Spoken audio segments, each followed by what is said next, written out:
All right. In this problem is actually application of second law of thermodynamics for open system, and this is example number 3.6. In this case, we have two streams coming in and two streams going out. So we have one stream which is superheated vapor. The temperature is 500 degrees Celsius and pressure is 200 bar. Mass flow rate is 10 kilogram per second. The second stream, which is subcooled liquid in this case, we have temperature 20 degrees Celsius, pressure is 100 bar, and mass flow rate is 1.9 kilogram per second. So when these two streams mix together, mean superheated vapor and subcooled liquid, they mix together and they make a third stream, which is saturated vapor at pressure 100 bar. So this is the statement. So basically we need to calculate what is the entropy generated during this process. So this is basically the question which we will solve in this example. Because it's an open feed water system, so mass can come in and mass can go out, and energy can come in and energy can go out, and they are basically mixing with each other. So the first thing is we can calculate mass, which is M3 here, for example. That is the addition of M1 plus M2. So basically I can write this in a more better way. So how I can do this? So let's say, so first of all, I can write one by one. So superheated vapor is, which is 1 here, number 1. This is number 2. And this is number 3. So these three streams. So let's talk about the first one first. So basically number 1 is temperature is 500 degrees Celsius. Pressure is 200 bar. And mass flow rate, which is coming in, is 10 kilogram per second. Then after that we have number 2 stream. So stream number 2 tells us that temperature is 20 degrees Celsius. Pressure is 100 bar. And mass flow rate, which is M2, that is 1.95 kilogram per second. Similarly, stream number 3, we have not temperature, but because it's a saturated vapor, so the temperature should be 100 degrees Celsius, right? So pressure is given, which is 100 bar, and mass flow rate we can calculate using mass balance, which is, if we can add both of them, so basically mass coming in is, total mass coming in is total mass in is equal to total mass out, because it says that it's a steady state process. Okay, now the total mass coming in is by two streams, M1 and M2. So we can write this here that M1 plus M2 is equal to M03. So we can do this simply using simple mathematics. So M1 is 10 kilogram per second. M2 is 1.95. So the total becomes 11.95 kilogram per second. So basically we can say that M3 is 11.95 kilogram per second. So in this question we need to calculate how much is total change in entropy of the system. So this is what we need to calculate, right, overall. So now how we can calculate this, because we have steam, superheated water, steam, so that means we can use steam table. So if we can use steam table, and if you remember, using steam table we can get the information about specific entropy, right? So basically how we can write this change in entropy of the system is basically change in entropy of the system is equal to total entropy going out minus entropy coming in. And how we can do that? Basically, mass flow rate going out. In fact, I can write this in more precise way. Entropy out minus entropy in. Now, if we can write this in the form of equation, basically we can write this as mass going out M03 multiplied by entropy of stream S3, entropy which is here, so S3 is here, minus coming in is by M1 which is S1 entropy, and this is S2 entropy. So I can write this as M1 mass flow rate S1 plus, because it's coming in, M2 mass flow rate and S2. Now if you see this equation, we have M1, M2 and M3 information, and if we can get S1, S2 and S3 information from the steam table, we can solve this question.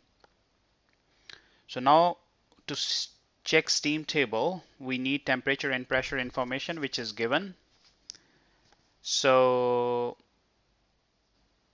this is 500 degrees Celsius and 200 bar, for example. So this is given as well. So let's open steam table.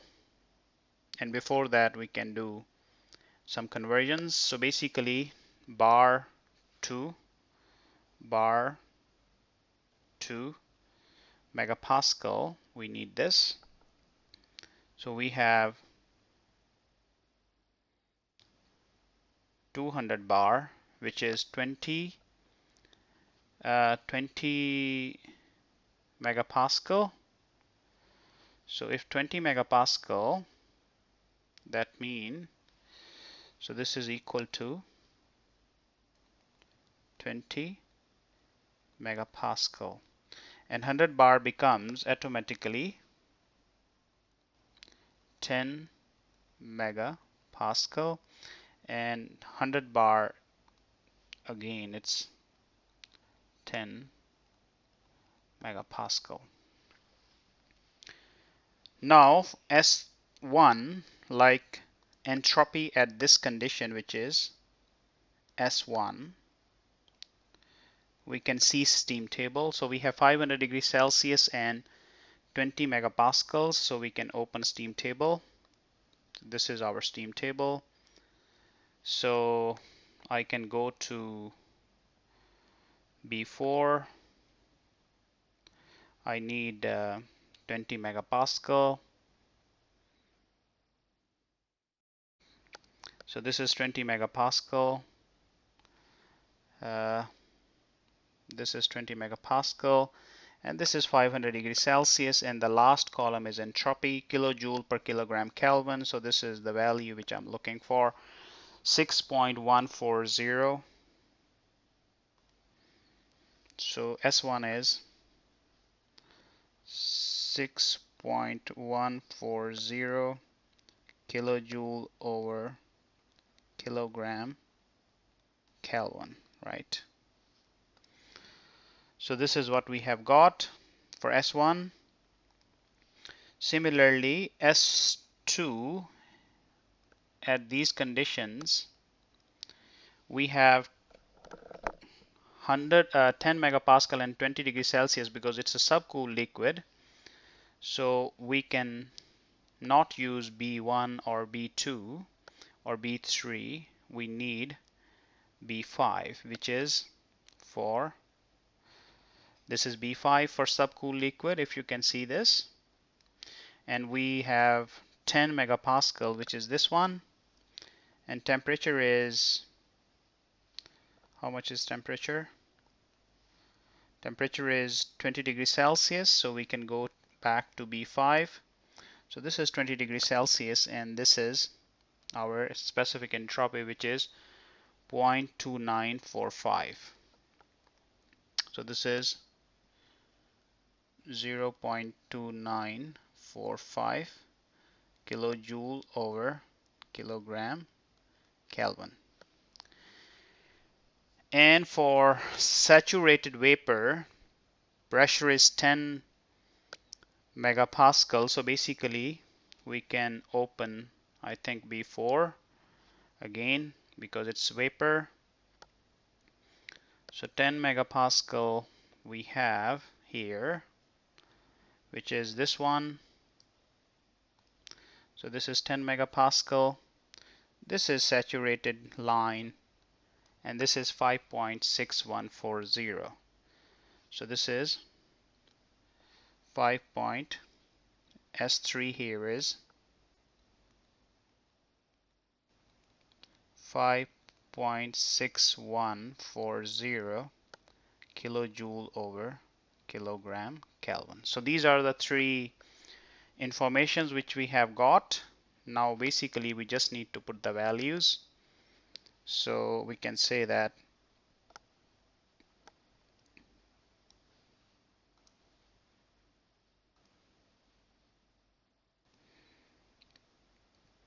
change in entropy of the system is M3 is 11.95 kilogram per second.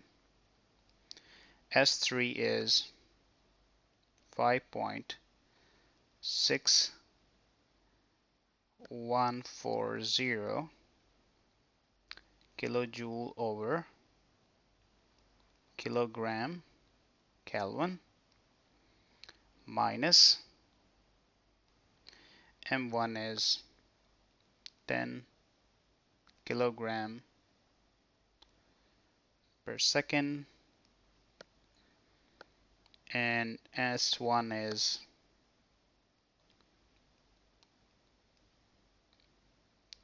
kilojoule over kilogram Kelvin, plus M2 is 1.95 kilogram per second, and S2 is 0.2945 kilojoule over kilogram Kelvin. So these are different conversions. So basically now I can cancel few things. So kilogram is cancelled with kilogram. Kilogram is cancelled here. Kilogram is cancelled here as well.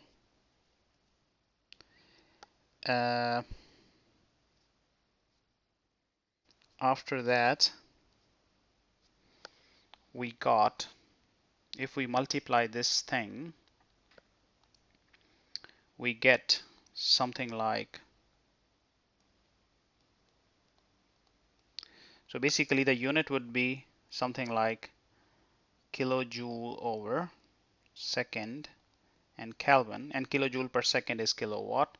So if we use our calculator and if we match the results, how much we got, I think we get something like, if I'm not wrong, I can double check this if I have that information, but I think it's 5 point something like 5 point, let me check my calculator, just need that quickly. So 11.95 multiplied by 5.6140. So this is,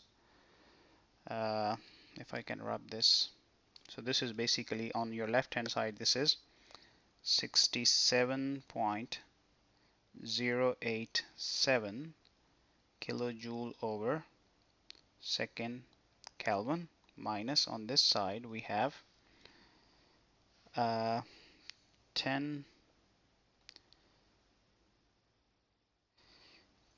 into 6.140 plus 1.95 multiplied by 0.2945. So we got this as 61.97 kilojoule over second Kelvin, right? Now if we solve this further, so this becomes approximately 5.11 kilojoule per second is kilowatt over Kelvin units for this process, and you can see this is positive, right?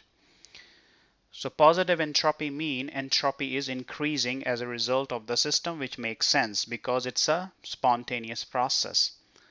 So for this process to happen naturally or in this environment, we need to have this equation, right? So which is change in entropy of the universe is equal to change in entropy of the system plus change in entropy of the surrounding. That should be always greater than 0. And how much we got? Plus 5.11. So for this process to happen in reality, the surrounding entropy should be at least minus 5.11 minus, because opposite, so because that should be at least minus in this case, I think. So this is how it will work. So basically, entropy of the system is increasing. So as a result, entropy of surrounding should decrease for this process to happen. So that's it from my side. I hope the question is clear to you guys.